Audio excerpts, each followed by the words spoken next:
Ainda falando sobre os milagres realizados por Jesus, como parte do seu ministério, quero trazer nessa mensagem mais um deles, um milagre fantástico. Daqueles milagres que somente Deus, na pessoa de Jesus, foi, é e será capaz de realizar.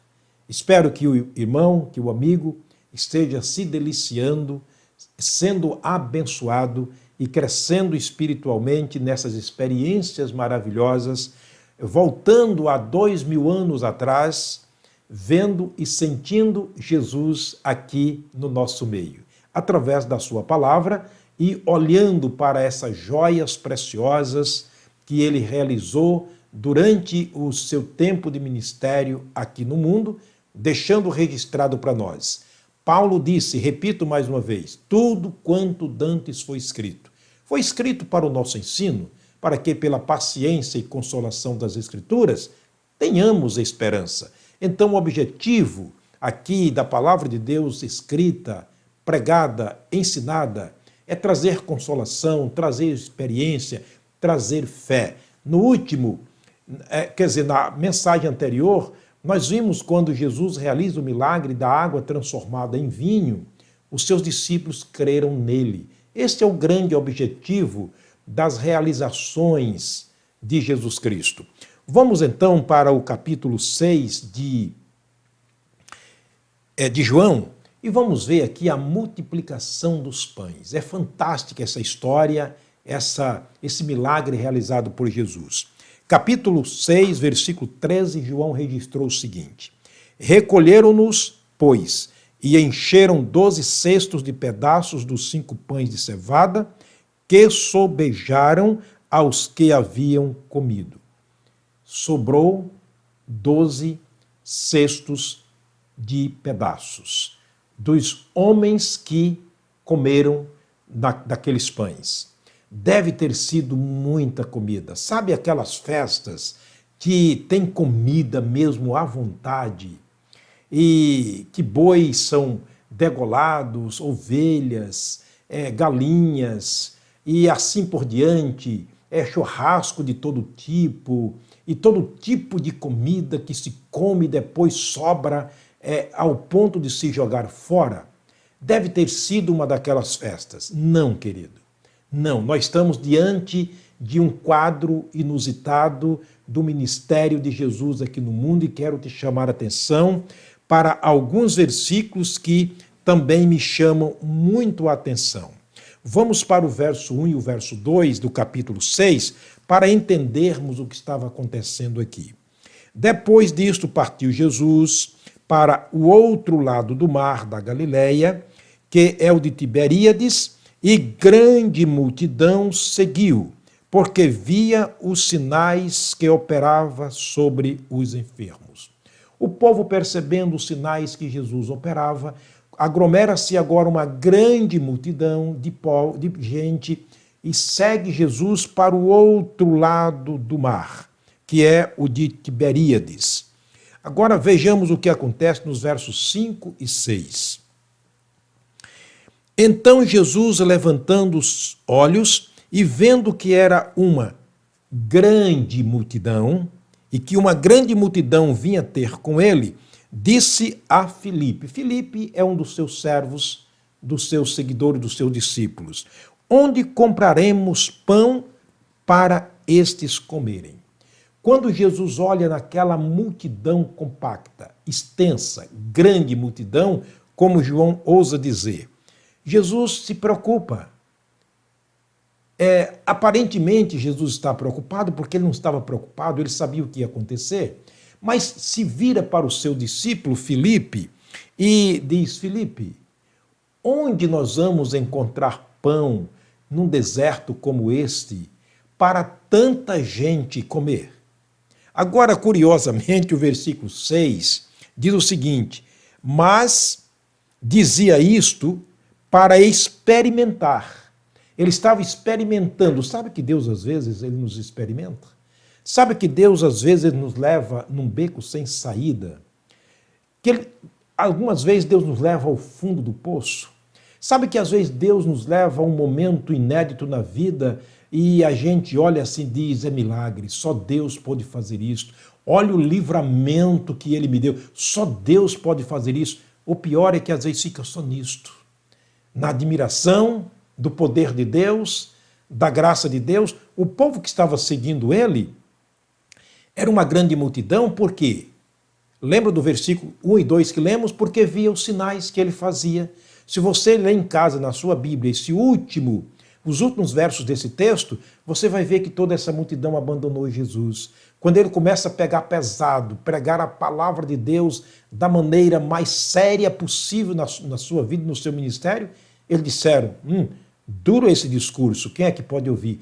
Muitos são assim, querem a bênção de Deus, mas não querem o Deus da bênção.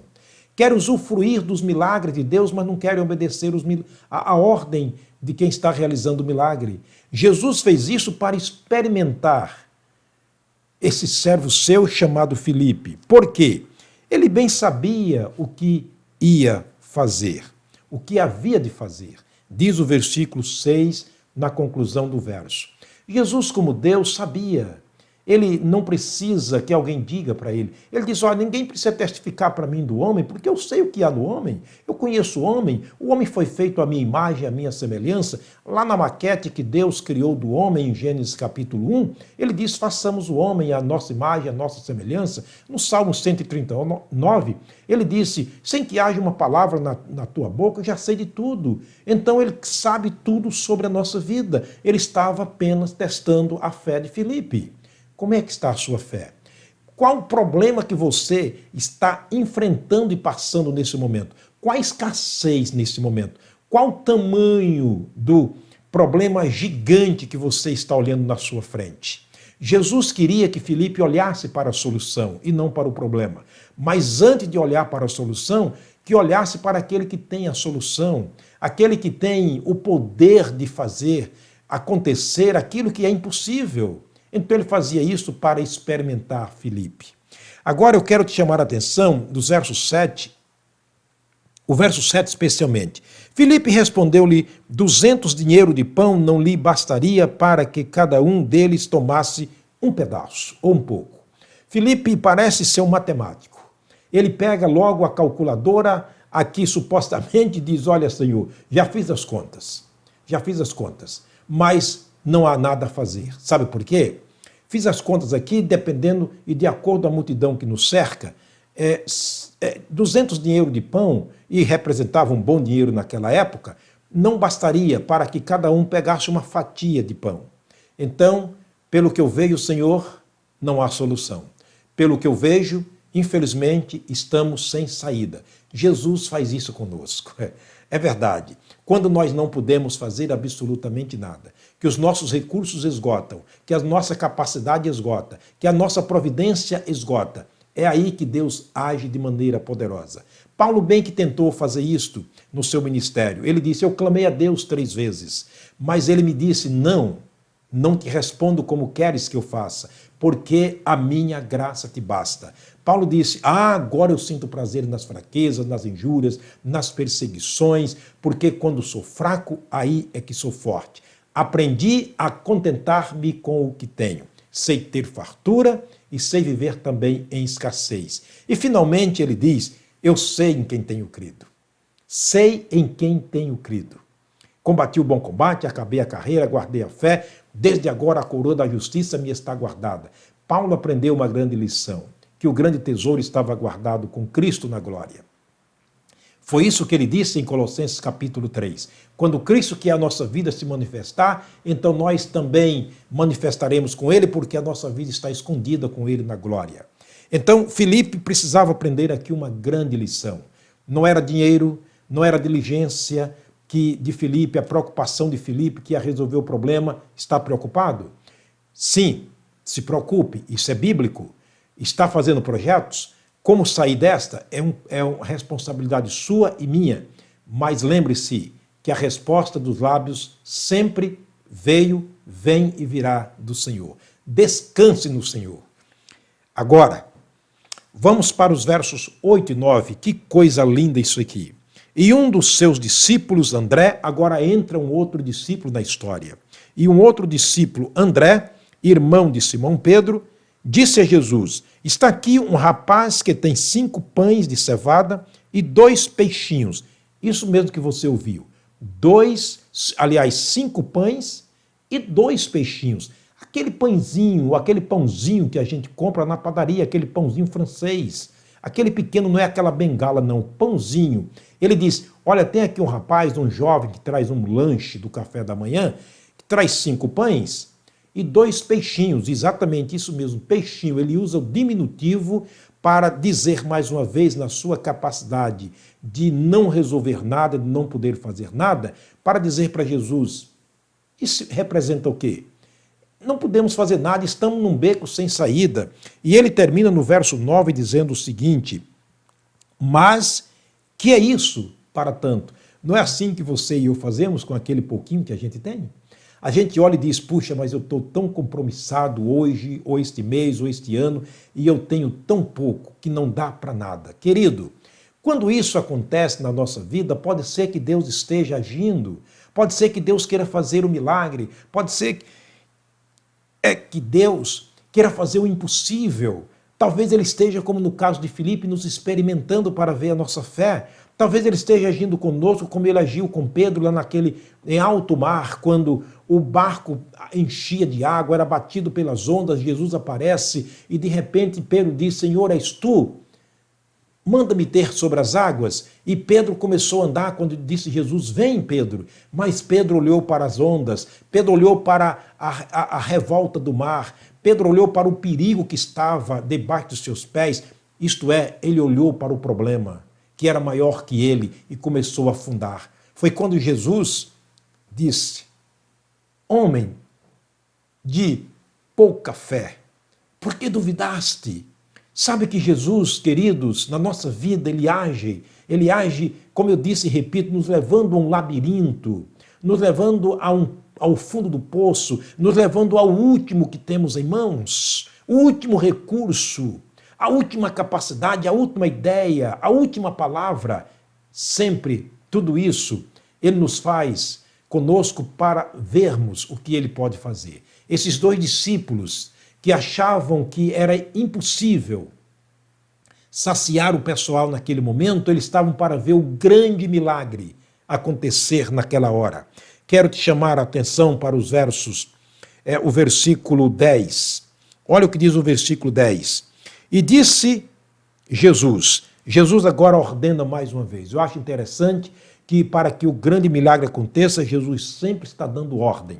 Nós estamos sempre dispostos a desobedecer as ordens. Mas ele está sempre dando ordem para nós. E disse Jesus: mandai assentar os homens.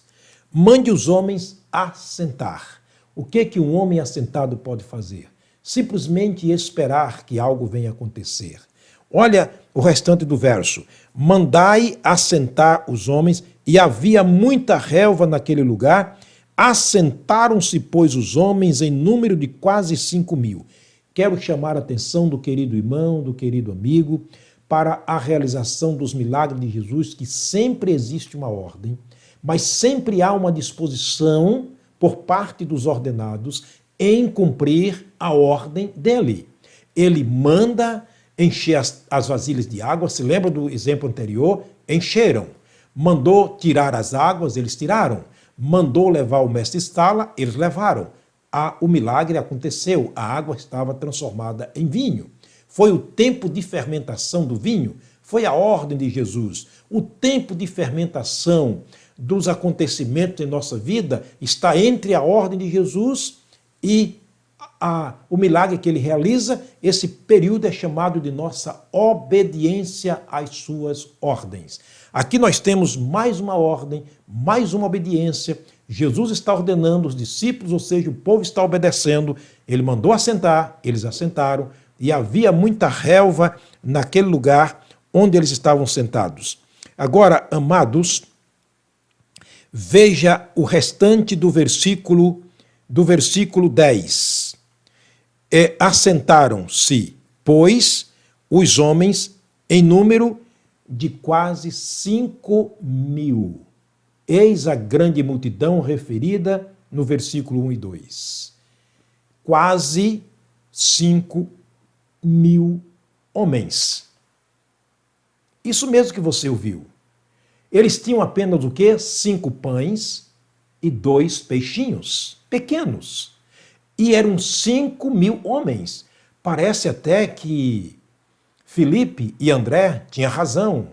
Quando um disse, Senhor, nós temos aqui 200 dinheiro de pão, mas o que é isso para comprar pão para tanta gente? O outro logo diz, temos aqui 5 pães e 2 peixinhos, mas o que é isso para tanta gente? Parece que na lógica humana eles tinham razão, mas Deus não trabalha na lógica humana. Deus não trabalha com o nosso tempo. Não. Deus trabalha diferentemente de cada um de nós. Deus não age baseado na nossa capacidade, na nossa maneira de ver. Ele disse isso para o profeta Samuel quando escolhia Davi entre 8 filhos de Jessé. E Davi, ou seja, Jessé foi levado como, Samuel como profeta foi levado a escolher qualquer um deles, desde o primeiro. Deus disse não, não, não e não. Chega o último, ele disse, é este. Por quê, Senhor? Porque eu não vejo como vocês veem. Vocês veem o que está por fora, mas eu vejo o que está por dentro. Portanto, os discípulos de Jesus Cristo aqui viam as impossibilidades. Jesus via a possibilidade, porque ele era a possibilidade. Ele era a razão de fazer acontecer tudo o que iria acontecer aqui agora, neste momento. Vamos para o verso 11. E Jesus tomou os pães e, havendo dado graças, repartiu-os pelos discípulos e os discípulos pelos que estavam assentados. São detalhes interessantes. Para os que estavam assentados esperando a resposta e, igualmente, também dos peixes que eles queriam. Jesus faz agora algo interessante. Ele pega em suas mãos, esse é o grande segredo. Ele recebe o problema em suas mãos, o pouquinho em suas mãos, aquilo que era nada para tanta gente, aquilo que era insuficiente na visão dos seus discípulos, e ele pega em suas próprias mãos, olha para o alto e fala com o Pai. Que segredo grande! Por isso que Maria disse, faça tudo o que ele mandar, eu não posso ser intercessora de vocês. Ele, sim, é ele que vai falar a Deus por vocês. Nesse momento, Jesus mostra aos seus discípulos, mais uma vez, a sua perfeita e única intercessão. Ele olha para o alto e fala ao Pai. A Bíblia não registra as palavras de Jesus, mas diz que ele deu graça. Senhor, obrigado por esse pouquinho que tenho. Você já agradeceu a Deus por aquele último centavo que você tem? Já agradeceu a Deus por aquele último mantimento que tem lá no seu quarto da despensa? Você já agradeceu a Deus pela última gota de saúde que você tem? Pela última gota de capacidade que você tem de agir? Agradeça a Deus. Paulo disse, em tudo dá graças, porque essa é a vontade de Deus em Cristo Jesus para conosco. Jesus continua, como Filho de Deus, trazendo para nós grandes e preciosas lições nos milagres realizados por ele. Agora ele diz, Pai, eu te dou graças por esses 5 pães e esses 2 peixinhos. Que lição maravilhosa! Às vezes nós acostumamos dar graça pela fartura, mas pela escassez, nós não damos graças porque ignoramos o poder de Deus agir na escassez. Eu quero te chamar a atenção para o versículo 11. Aliás, para o versículo 12. Ele aqui toma os pães, ele dá graças ao Pai e ele dá aos seus discípulos. Eu imagino o rosto dos discípulos naquele momento, enquanto ele entregava a bandeja ou as bandejas com 5 pães e 2 peixes. Ele olhava para Jesus, olhava para a bandeja, via a quantidade de pão e como quem que dizia, mas Senhor, eu vou fazer o que com isto, Pai? Eu estou aqui com pedaços de pães divididos ainda, eu estou aqui com parte de 5 pães e de 2 peixinhos, mas nós estamos diante de 5.000 homens famintos que estão assentados esperando de nós uma solução. O primeiro que pegar a bandeja vai devorar isso aqui, não vai sobrar para nada. Mas a ordem de Jesus Cristo era dê para todos aqueles que precisam. Agora, o grande segredo está no verso 12 e verso 13. E quando estavam saciados, isso mesmo que você ouviu, quando estavam saciados, disse aos seus discípulos, Jesus Cristo agora volta a dizer e ordenar aos seus discípulos, recolham ou recolhei os pedaços que sobejaram para que nada dele se perca. Jesus é fantástico. Jesus é maravilhoso. Jesus é glorioso. Olha o que Jesus Cristo faz com os seus discípulos. Voltem agora fazendo o mesmo caminho de volta. Fazendo o que, Senhor? Sobrou nada. Recolham os pedaços que sobejaram. Eu imagino que naquele momento os discípulos tomaram um susto. Mas recolher o quê? O que nós vamos recolher de 5 pães, 2 peixinhos, 5.000 homens famintos comendo deles? Sobrar o quê, Senhor? Olha o verso 13, o que lemos no início da nossa mensagem. Recolheram, pois, e encheram 12 cestos de pedaços dos 5 pães de cevada que sobejaram aos que haviam comido. Exatamente isso, não é que jogaram fora, eles haviam comido, estavam satisfeitos, a fome passou, porque eles estavam com o estômago cheio e não podiam comer mais. De 5 pães, 2 peixinhos. Meu querido amigo, meu querido irmão, essa é mais uma das histórias fantásticas de Jesus, que mostra todo o poder que foi dado a ele no céu e na terra, aquele que foi ungido pelo Espírito Santo por Deus para realizar esses milagres. Espero que você esteja aprendendo muito, porque isso muito me fascina. Nós que vivemos num mundo de escassez de tudo, Deus é tudo em todos. Quero terminar orando. Pai, obrigado por mais uma vez estar aqui falando da Tua palavra, ensinando a Tua palavra. Obrigado, meu Deus, por Jesus, que nos dá grandes exemplos e ainda continua sendo o nosso exemplo de vida. Guarda as nossas vidas de todo mal e ajuda-nos a crer em Jesus, como Ele é, através da Tua palavra, no precioso nome de Jesus. Amém. Muito obrigado pela sua atenção, por me assistir em mais uma mensagem.